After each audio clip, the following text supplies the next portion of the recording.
Welcome back to Gene and Roger Talk Movies. As our YouTube viewers can see, we have this new strange person here that we've never had on the show before. Brandon, how are you? I'm good. How are you? What brings you to our little show? Gene tells me that you are a horror film fan and made the mistake of saying, "Hey, Gene, I'm a horror film fan." And Gene said, "Hey, come on our show." Yeah, and you actually agreed. And here you are. And this is your pick, right? We're doing Sinister today, and that's your recommendation. It is, yeah. It's one of my favorite horror films. Okay, well, this is a perfect segue then. Gene, where are you at with Sinister? How much do you hate it? Sinister, I like to watch the movies like almost the night before, and I did. I watched this movie last night. Although it was weird, we have this nice TV in the living room, and I was set up to watch it, and then my 15-year-old and my wife come into the living room, and they kick me out because they want to watch some nature documentary.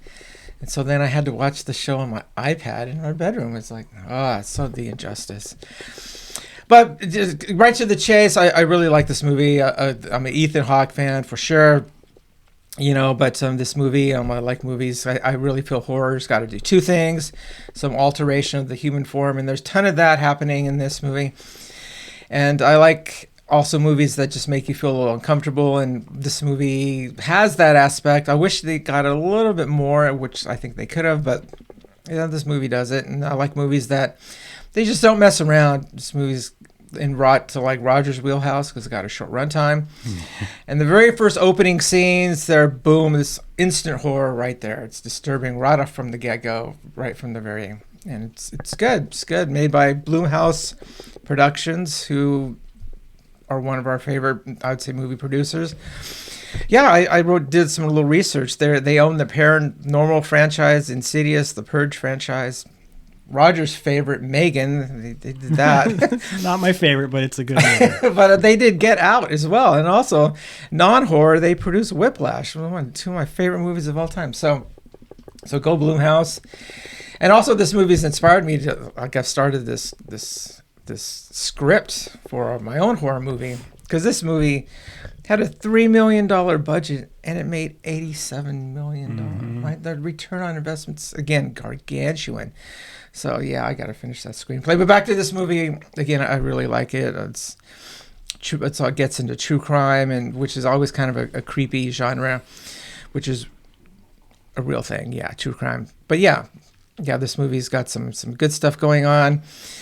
I was a little surprised, a little bit maybe reliant on maybe some of the old horror movie tropes, like the long, dimly lit corridors, the dark attics, the creepy noises. I mean, it works good for a while, but then it seems too reliant on this. Maybe one or two, maybe too many jump scares. But overall, I think somebody watching this movie is really going to like it. And I liked it. It works. Perfect. I'm actually sorry, Gene, that you liked it so much. Usually I was hoping your friend here, Brandon, it's one of my favorites, and then you just hate it. But Brandon, tell us about Sinister. Why do you like it so much? I think it just has there's a few elements that just make it work.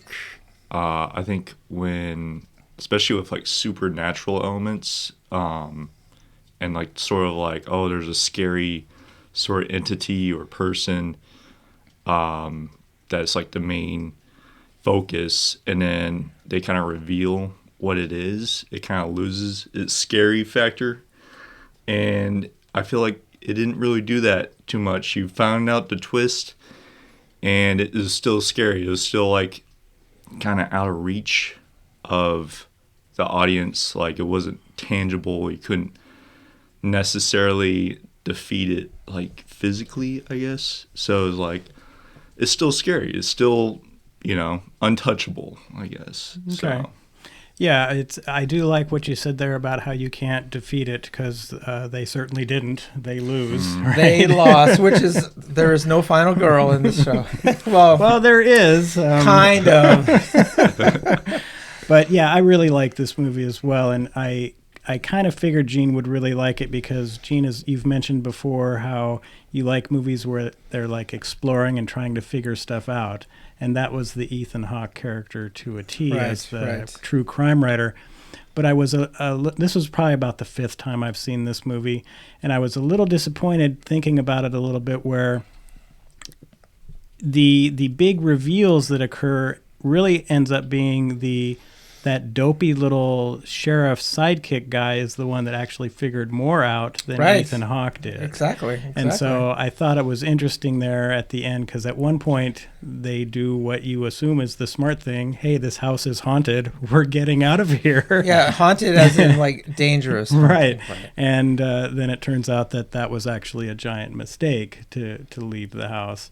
But you didn't know that until the sheriff's deputy guy called him to tell him all that information. So, but as far as just the general atmosphere, like Brandon, you were talking about with the creepy kind of atmosphere, I can see why this movie is considered to be one of the scariest films of all time. They've released that research. Did you see that, Gene, where they did that, that research with 2,000 viewers and monitoring doing heart the heart rates yes, and all that. Yes, I heard about that. Yes, and all that. I don't believe my heart rate was exploding through the roof with this one. No, but I think for somebody who's not really engaged with horror a lot, this is a relatively safe one to enter into, and so I could see why your heart rate would be going. I love the videos or the 8mm footage. Right, love it. Especially the titles of the film canisters: Pool Party, Lawn Maintenance, or whatever. And I just love that because, of course, it's barbecue. Right. It's all this horrible stuff that's going on there. Gosh. And I think Ethan Hawke, he's a pretty solid actor. I can't remember anything that I've seen him in where I was like, he's not good in this. Yeah, I always remember him from Training Day. So right. Yeah, and so he really knows how to hold it together. I believed that he was a true crime researcher, author guy. I did like the fact that he always wore his little tweed jacket or whatever. Yeah. But Brandon, what the gore in this film is pretty slight, but a lot of the buildup for the scenes is really good. Can you talk a little bit about that at all? I think it's just sound design that kind of sells it more so. I think, I do like gore in horror films. It's more of a, like sick enjoyment factor, I guess. Like, let me just see the kills in this movie, and it's not really scary, but it's enjoyable. But this one is like sort of like what you don't see, or sort of the subtleness of it, but the sound design, I think, definitely sells it, especially with the lawnmower scene. Yeah. Yeah, the lawnmower, That's kind of what I was leading into. Did you notice, because I agree too, the sound design is amazing in this, and it's an off-putting sound design, and there were certain parts in the film where I believe the musical soundtrack was being played in reverse. Did you catch anything, or did you feel anything like that? I didn't catch that, no. There's a bunch of scenes early on where it becomes relevant later. It's little things like he sees the scorpion or whatever. If you listen closely and just try to discern, is that soundtrack, the musical soundtrack, being played backwards? Because it sure sounded like it was. Because if you remember, like the big Judas Priest court trial where they were playing the records Wasn't that with backwards. Led Zeppelin too? Everybody with the backward masking on the LPs or whatever. That's what that reminded me of, those little sound snippets where it's like, wow, are they playing that backwards just to make it off-putting and subtly weird? You're like, why am I feeling uncomfortable? Oh, it's because that music is backwards. Do you have a lot of experience with playing LPs backwards, Roger? We are children of the 70s and 80s, Gene, so yes, we do. Yes, I grew up with lots of records. Yes, I did. Yeah, but I really like to echo what Brandon said. I really like there's these videos just appear, which was kind of like what always gets me is horror in any movie, actually. But it's I just really believe humans have to act like humans, and if I'm a dad, and I got a wife, I got 2 younger kids, I'm not going to put them in danger. And clearly things start to go awry right away. but the movie tries to explain the dad's illogic in staying in the house. He's obsessed with getting another big book. He hasn't had a big book. Kentucky was it Kentucky Blood or something, right? Yeah. So and he references a Truman Capote book as well. So it's like he really wants to hit it big again, and he really thinks he's hit the jackpot with this idea. So I think this is why he stays there. And actually, I think he knows that he's put his family into danger, but his own selfishness and greed really keeps them there in that house, until it's just really obvious that they got to go. But I really like the Super 8. Again, like I said, it reminded me of the movie, the Nicolas Cage movie, 8mm, which is really dark and creepy. I don't know if that falls under horror. Definitely psychological. That movie's because a lot of it is that 8mm, it just kind of messes you up. So it reminded me a lot of that. Well, and they filmed those scenes actually in 8mm. So it's full on 8mm creepy footage. Yeah, footage of people meeting their demise, and so it's it's just disturbing to see that. Yeah. With great titles. Yeah, with great titles. Pool party. Barbecue. Pool party. There was another one. Like the Ethan Hawke's character at the end, there was a title for that one. I forget it. Oh yeah, that's right. There was cut to pieces. I can't remember that one now, but there was sleepy time when the kid sleepy was time, slashing all the throats, and family hanging out when they're getting hung. Love it. Yeah. This spawned a sequel. Have you seen the sequel? I have, yeah. And did you think it sucked? Yeah, I think it definitely didn't kind of reach the same level as the first one. Yeah. So, don't watch the sequel. What did you think, though, about the sheriff's deputy who appeared to be comedy relief, maybe? Well, Deputy so-and-so, right? Yeah. Mm-hmm. Yeah. He behaved oddly.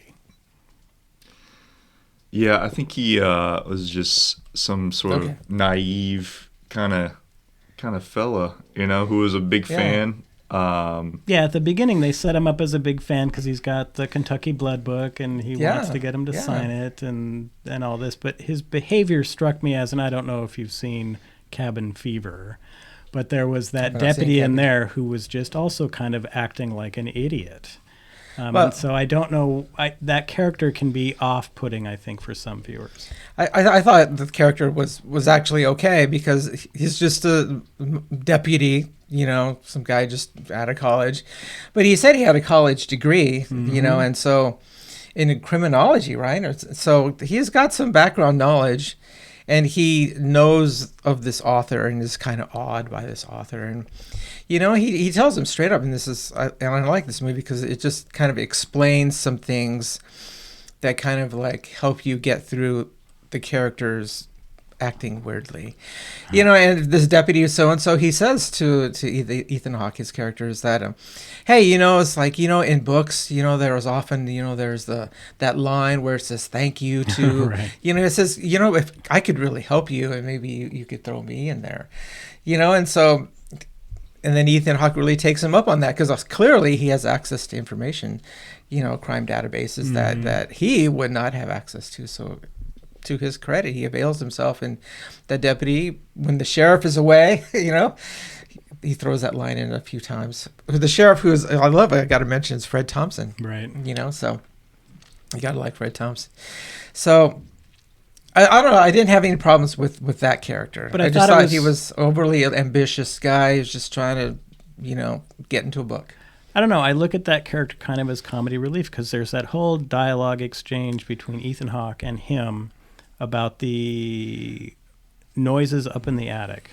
And so they're talking about squirrels or scorpions. Squirrels, yeah. The scorpion wouldn't make that kind of noise. Blah, blah. And are they trying to lighten the mood a little bit? What are they doing there? Because this movie doesn't need any sort of comedic relief. No, and it doesn't, not at all. It's actually detrimental to what's going on, which is where that character is so weird in some of those scenes like that. I would agree with you. I would think like that whole line of dialogue that you're referencing right there is probably doesn't need to happen. Mm-hmm. Yeah. Well, and you mentioned that it's right in my runtime wheelhouse, which I disagree with, because it's an hour and 45 minutes, and scenes like that should have been cut out to weed it down. Hour and 4 minutes, isn't it? 45. An hour 45? Are you sure? Yeah. Really? Mm-hmm. Yeah. Yeah. Oh, I take that back, Roger. I thought it was. I read it wrong. No, an hour and 4 minutes would be an amazing runtime. Yeah, good. You're right. That'd be 64 minutes. And there are some great ones that are that length, but scenes like that, it's just like, what was the purpose there, right?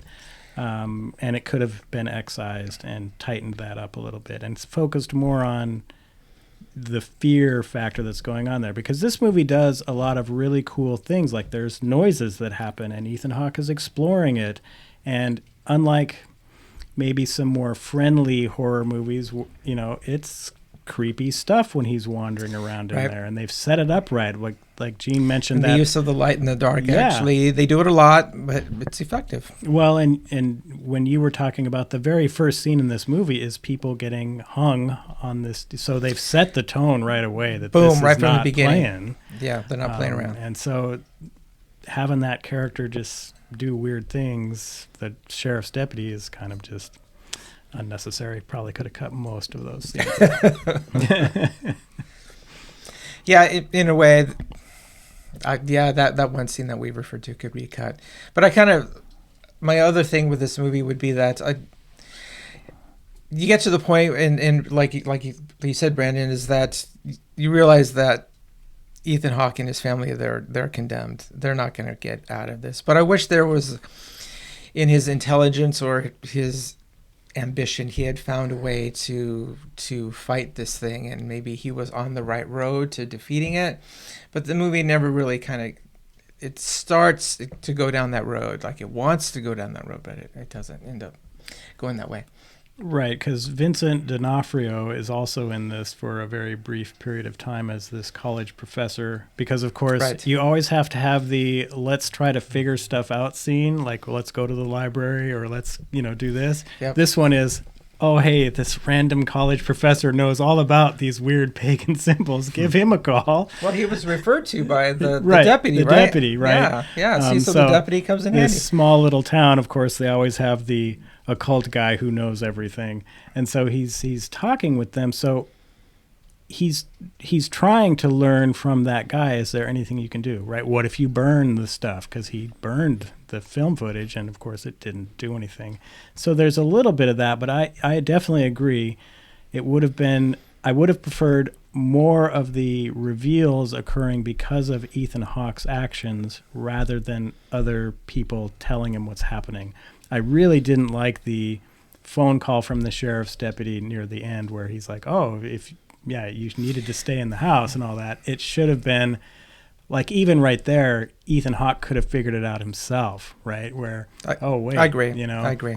And so it's almost like you started the things happening, but these other people are kind of picking you up to speed as to what's really going on. I don't know, Brandon, are you basically okay with everything that happened in this, or did you look at it as closely as Gene and I do? No, I mean, I kind of agree that, like, he probably could have did his due diligence in, like, trying to figure out how to defeat it, but I think they made it pretty clear that his motivation was just to write a book and make some money, get some fame. I think if it definitely, like, goes against the equation or formula of, like, other films of these people just happen to be in the wrong place, wrong time, and then they got to figure out how to get out of it. He purposely put himself there, which was the reason why that it started happening, because they moved in the house, and that's like the one thing you don't do is, like, move in the house. Right. Don't watch the films, He did both of those immediately, so yeah, I think he kind of digged his own grave, and that was that. Kind of like, just really no exit plan for that. I don't think so. Yeah, and he portrays himself as a really weak character as well, because he straight up lies to his wife about why they moved to that house. I think at the beginning he says that there was a murder nearby. He doesn't tell her that the murder happened actually in that house. Right. The backyard, but. Well, and I'm also surprised, though, because, of course, we've all... I don't know, Brandon, if you own your own house, but Gene and I certainly have bought many houses in our lifetime as married people, and that no time was my wife not right there during that entire process. And, of course, you have to tell the home buyer, oh, hey, by the way, somebody died in the backyard here. There was a horrible crime here. So... Right. That part was like, okay, in real world stuff, there's no way he's going to withhold that or be able to withhold that information. Yeah, I think by law, if something happens like that within 2 years, so there's a little time limit. But clearly those murders happened months ago. Yeah. Because the recent. little girl was lost, and that's the other thing, and we didn't even mention it.